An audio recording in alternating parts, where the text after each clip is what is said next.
On this episode, we talk to new real estate agents about finding new business and working with investors.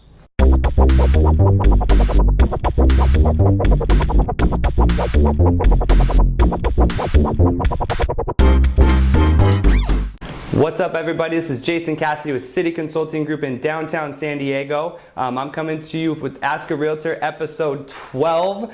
Thanks for tuning back in. Make sure you visit me on Twitter at jcassity. You can also ask me questions using the hashtag Ask a Realtor. I browse the hashtag all the time looking out for new questions, so thank you so much. Keep them coming in. This episode is geared a little bit toward real estate agents directly because they're the ones who reached out with questions. I'm always here to help and drop some knowledge. So let's get right into question one. How can new real estate agents get clients?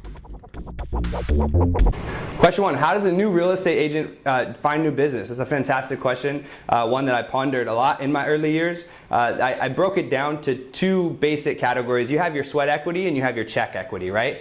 And your check equity is gonna encompass paying for everything. You know, your big farms or buying Zillow ads or online, all that type of stuff. So what I'm gonna focus on here for a new real estate agent is your sweat equity, because that's probably where a lot of new agents are, is in the sweat equity area. So sweat equity, you're talking about door knocking, open houses, things that are free. I mean, breaking it down even to this level where you jump on YouTube and you talk to people about what's going on in your business and you start generating leads that way. So, I mean, anything that you can think of that doesn't require money right away, I would throw into the sweat equity bucket. And those are the things that the new real estate agents are going to be really focusing on. So once you have established yourself with, you know, you've had clients, so you've done a lot of door knocking, you've done a lot of open housing, things like that, and you start getting some past clients and some referral business and whatnot, you can start to transition over into the check equity when you have budgeted correctly and you have some marketing dollars to spend. Then you start to tap into buying Zillow leads or Realtor.com leads, setting up your website and doing Google AdWord traffic or Facebook dark posts, whatnot, and buying a big geo farm or starting out farming with your direct mail pieces. Those are all fantastic ways to take your business to the next level, but you got to have the marketing dollars to get there, which comes from the sweat equity early on. So fantastic question. Thank you. How can new real estate agents start working with investors? Question two, how do new agents find or work with investors and developers? That's another fantastic question. I think a lot of times when we get into the business, obviously we see the new big developments and the high rises, and we see agents who sell those out, and we know that's what we want to do, right? At least that's what I always thought, and that's what I want to do. But you have to work your way up there. And so working with investors and developers is a tricky thing, so to speak, especially when you're a new agent, because what do you have that they want? How do you add value over someone who's been in the business a long time working with investors and developers and may know the business a little bit better than you?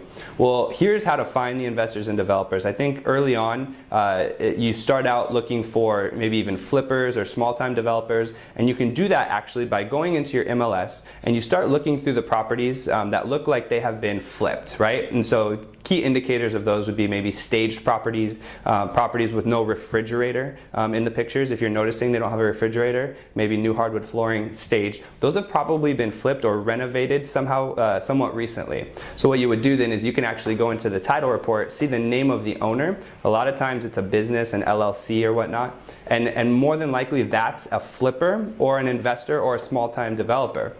So you start to catalog those people. You go through, take about a week and go through your MLS. You're going to find 5 to 10 investor developers that way, and then you catalog them and you can find their mailing address, or you can try to reach out to them on LinkedIn or Facebook or whatnot. Now you've started to develop a catalog of investors and developers, and then from there, the only way that they're going to trust you and do business with you is if you bring them value. So now what your goal then is to find an off-market deal or an on-market deal that maybe somebody missed and bring it to them and explain to them why it works as an investment. And then boom, they're gonna, if it's a good deal, they're gonna buy that from you. There's one commission.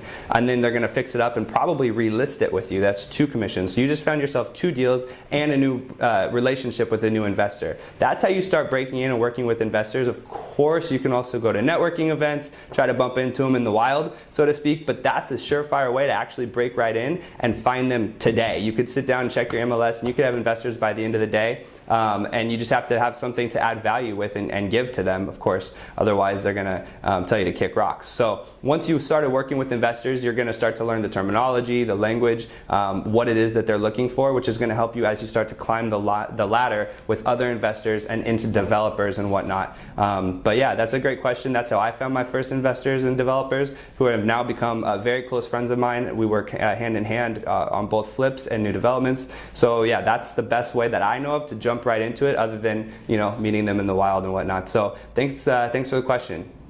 That wraps up episode 12. Again, make sure you follow me on Twitter @JCassity. Use the hashtag #AskARealtor to ask me any questions. I'll do my best to get them on the show. I'm also on LinkedIn, Facebook, Instagram, all that jazz. Find me anywhere, and I'll do my best to answer your questions. Make sure you subscribe to our YouTube channel if you haven't already. I don't know where I'm pointing, so there's going to be a button there somewhere in post-production. And otherwise, I'll link everything up below, and I hope to see you soon. Bye.